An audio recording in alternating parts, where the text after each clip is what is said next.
Please welcome your host for the evening, Mr. Gabriel Ostler.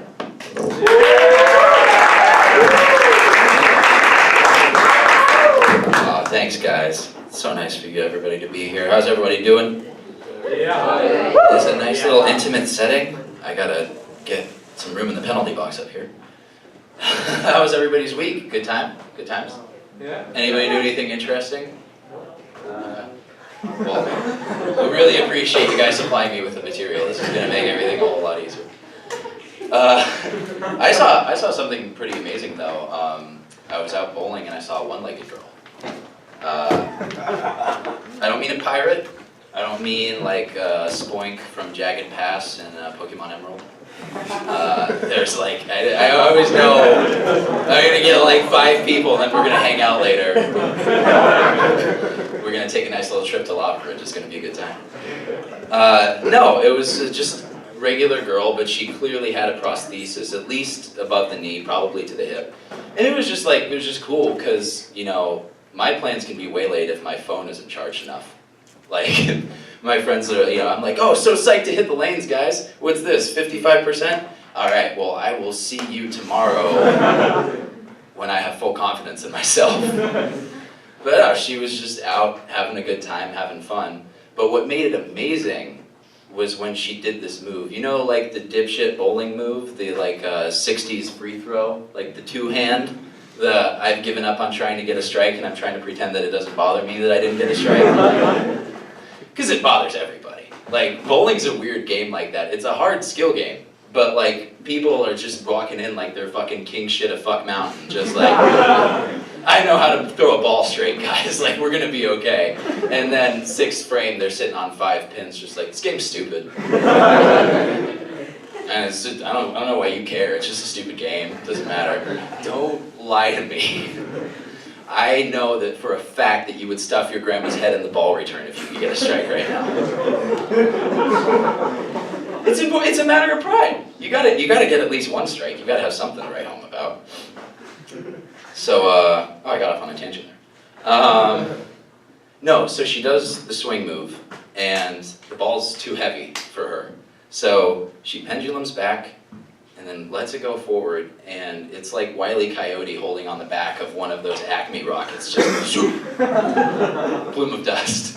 And she lands in the lane, prosthetic leg first, and fucking sticks it. Just nails it. And the other leg comes around, and then she just stands there for a second and turns and walks back. And I'm like, what the fuck did I just witness? Can you be my new god? Because I don't know if you've ever seen a fail video before, but from what I understand, you take one step into a bowling alley lane, you're supposed to fall so hard you set off earthquake detectors. This girl's going with one good stem and it's the fucking floor routine at the Olympics. I'm just like, Jesus Christ. I didn't know that one-legged people had that much stability. Like, could you imagine if she was a ballerina? You throw a toe shoe on the prosthesis and you just spin her, and all of a sudden she's like the top from Inception, just going and going. Man, I don't know about you, that'd be like the best nutcracker I'd ever seen. That'd be a good ass time. So if you're wondering, I'm in a relationship. Anybody? Any relationship people out here tonight? A couple. That's a good representation. So more single people then. Single people making noise. Where you at? Okay. There it is. Okay. There was a nice undertone coming from this side, like, yeah. Not my favorite, but let's make something happen. You know, that's kind of the single attitude. I like.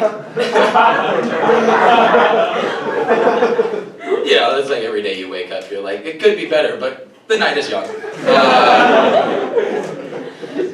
That's like, no, so like, being single's fine. I like being in a relationship more. It's fun. I'm in one now. You know, when you're in a relationship, you get to hear things like, are you peeing in the sink because you're mad at me?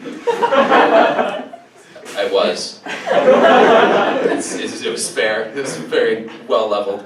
But that's the thing, because like, that's the big selling point of being single is the freedom, you know. You get to do whatever you want. It's so awesome. But nobody talks about the liberation that comes in a relationship from basically having somebody co-sign on your shitty behavior all the time. Like with your friends and everything, it's, you know, you basically brought in an independent outside observer to assess the situation, and they looked you up and down, and they're like, yeah, this is fine. And now you just have much more like leeway with your actions. Like it's the difference between crashing at a friend's place and staying in a hotel. Because like you notice what kind of shit you'll tolerate when you're couch surfing. Like you'll show up to your friend's place and he's like, yeah man, like we don't have any blankets because I stuffed them all under my door to hotbox my room. So like got some paper towels and there's no running water on this floor, so just be careful of that. Get some rest, and I'll see you when I wake you up by making breakfast at 5:45. And you're like, thanks, man, I really appreciate it. But you go to a hotel with like nice amenities. You're just having the worst time of your life. You're just steamed in your room. Like, this room has 2 queen beds, and there's only 1 robe in the goddamn closet. I'm gonna Yelp this place into the fucking ground.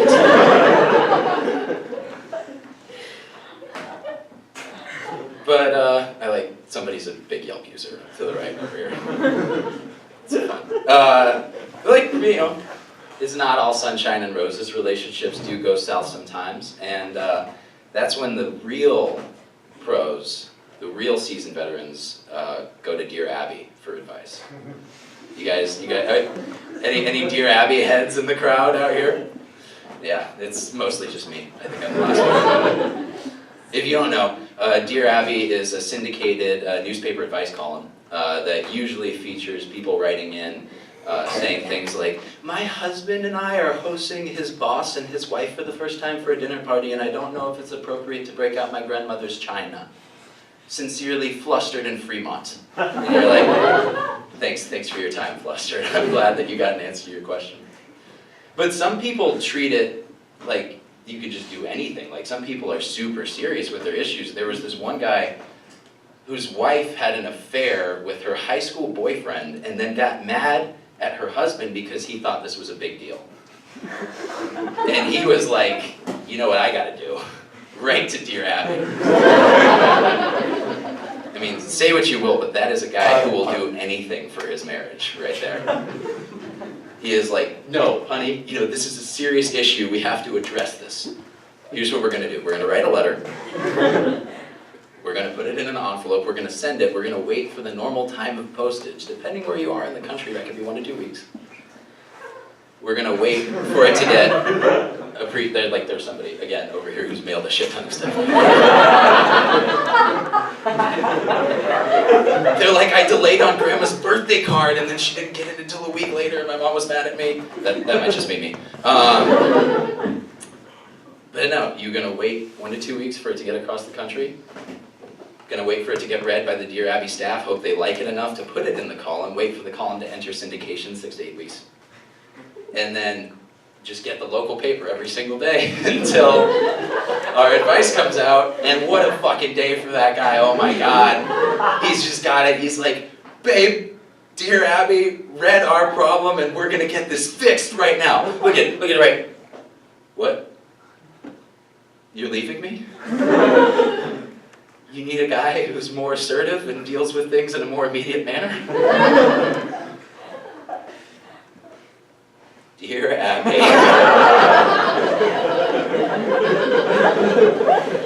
Because that guy goes to Dear Abby about everything. There's no 2 ways around it. Dear Abby's his personal shrink and we're just gonna read all about it, right?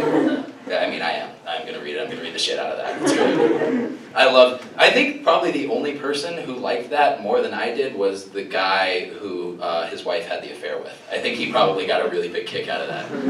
He was just like reading the local paper and he's like, this situation seems awfully familiar. What is this? Heartsick and Hananiga? I fucked that guy's wife! Banner day. Anyway, that's my time, guys. Thank you so much for being a great crowd.